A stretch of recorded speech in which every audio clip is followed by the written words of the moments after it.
হযরতে নাফে রাহমাতুল্লাহ আলাইহি বিশিষ্ট একজন তাবিঈ, ইনি বলেন আমি নবীর সাহাবী হযরতে আব্দুল্লাহ ইবনে ওমর রাদিয়াল্লাহু আনহুর সাথে একদিন ছিলাম। হঠাৎ করে কোথা থেকে গানের আওয়াজ আসছে, বাঁশির আওয়াজ আসছে, সাথে সাথে আব্দুল্লাহ ইবনে ওমর কানের মধ্যে আঙ্গুল ঢুকাইয়া এত দ্রুত চলতে লাগলেন। অনেক জায়গা যাওয়ার পরে আমাকে বলেন নাফে আওয়াজ কি শোনা যায়? আর কি আওয়াজ শোনা যায়? যদি না আওয়াজ শোনা যায় না, তখন তিনি তার কান থেকে আঙ্গুল খুলেছেন, সাথে সাথে বললেন নাফে আমি এটা কেন করছি তুমি জানো না? বলে না আমি জানি না, আমি একদিন বিশ্ব নবীর সাথে ছিলাম। এইভাবে আল্লাহর নবী হঠাৎ করে দূর থেকে মুশরিকদের গানের আওয়াজ আসলে নবীদের সাথে সাথে আঙ্গুল ঢুকাইয়া দেন। অনেক দূর যাওয়ার পরে আমাকে জিজ্ঞাসা করেন আর আওয়াজ শোনা যায়? আমি বলেছি জি না, আওয়াজ আর শোনা যায় না। তখন নবীজি কান থেকে আঙ্গুল বাহির করেছেন।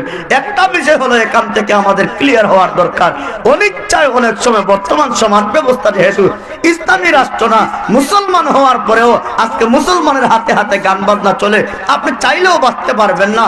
অনিচ্ছাকৃত যদি হয়ে যায় আমরা আশা করি আল্লাহর রহমতের উপরে ভরসা করি আল্লাহ মাফ করে দিবেন, কিন্তু ইচ্ছাকৃত ভাবে যারা এইগুলো করে তাদের জন্য কি মাফির ব্যবস্থা আছে?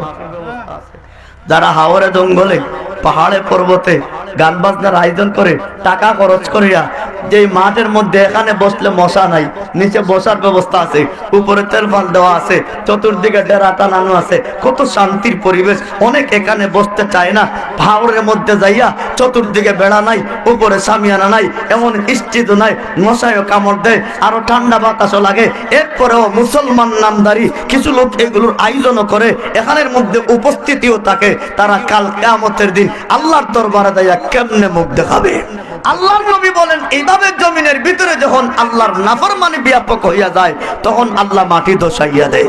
শুধু তাই না, ওয়ায়াজআলু মিনহুমুল কিরাদাতা ওয়াল খানাজির।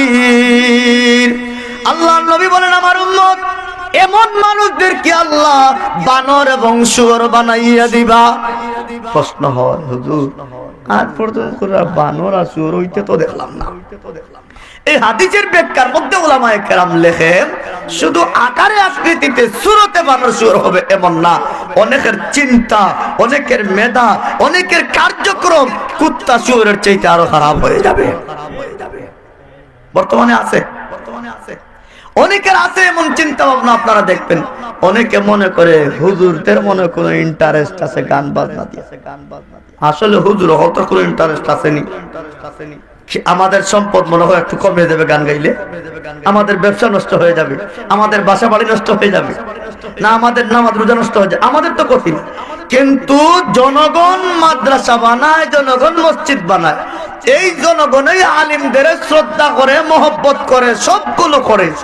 এই জনগণকে যদি উলামায়ে কেরাম সঠিক ব্যাখ্যা যদি না দেন, সঠিক বয়ান যদি না দেন, উলামায়ে কেরাম কিয়ামতের দিন আল্লাহর দরবারে জবাব দেওয়া লাগবে। আল্লাহর প্রিয় বান্দা যারা তারা কিন্তু এই সমস্ত যায় না। আল্লাহ কোরআনুল হাকিমের সূরা ফুরকানে বলেন ওয়াল্লাযীনা লা ইয়াশহাদুনা আয-যুর। আল্লাহ পাক রব্বুল আলামিন বলেন আল্লাহর প্রিয় বান্দা বান্দী যারা হয় তারা কিন্তু এই সমস্ত মিথ্যা প্রোপাগান্ডার মজলিসে যায় না, মিথ্যার মজলিসে যায় না, গানের মজলিসে যায় না, নেশার মজলিসে যায় না, যাত্রা গানে যায় না, বাউলা গানে যায় না। ও আমার ভাইরা, ঘোড়ার দৌড়ের আয়োজন করা হয়, নৌকা দৌড়ের আয়োজন করা হয়। দিনের বেলা নৌকা দৌড়, দিনের বেলা ঘোড়ার দৌড়, রাত্রে বেলা জুয়ার আসর, মদের আসর, সুদের আসর, চুরির আসর, ডাকাতির আসর, এইগুলোকে টার্গেট কইরা এমন মানুষ হতাহত হইয়া একদল আরেকদল মানুষকে হত্যা করে পর্যন্ত রেকর্ড আছে। এই গানটা টার্গেট করে চুরি হয়, নেশা হয়, গাঁজা হয়, আর কত ঝগড়া বিবাদ মারামারি হয়। তাহলে এই গান বাজনা এইগুলো ইসলামের জন্য, দেশের জন্য, মানবতার জন্য শুভ জিনিস না অশুভ জিনিস? আপনারা একটু আওয়াজ দিয়ে বলেন, শুভ জিনিস না অশুভ জিনিস? যাত্রা গান যেটা একজন মেলুক, একটা যুবতী মেয়ে নাচে, ড্যান্স দেয়, মানুষের সামনে দিয়ে ঘোরাফেরা করে, এইগুলো যা দেখলে একজন বাপ বেটা বলেন, ভাই ভাই বলেন, শ্বশুর দামান বলেন, এমনকি মানুষত্ব যাদের মধ্যে আছে, সভ্যভদ্র মানুষ যারা, এরা এগুলো কখনো সহ্য করতে পারবে না। এমনকি বিধর্মীরা পর্যন্ত।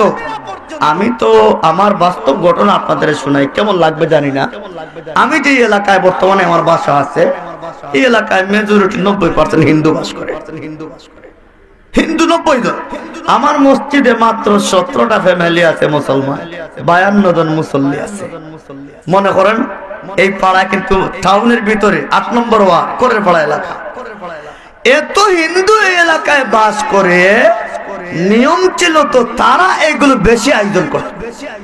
তাদের মধ্যেও যারা সভ্যভদ্র তারাও তো এমন কাজে দেয় না। তাহলে আমি আপনি নবীর একজন খাঁটি উম্মত হইয়া এইগুলোর থেকে কেন আমরা বাঁচতে পারি না? আমরা কি এই সমস্ত গান বাজনা থেকে বাঁচার চেষ্টা করব? সবাই চেষ্টা করব।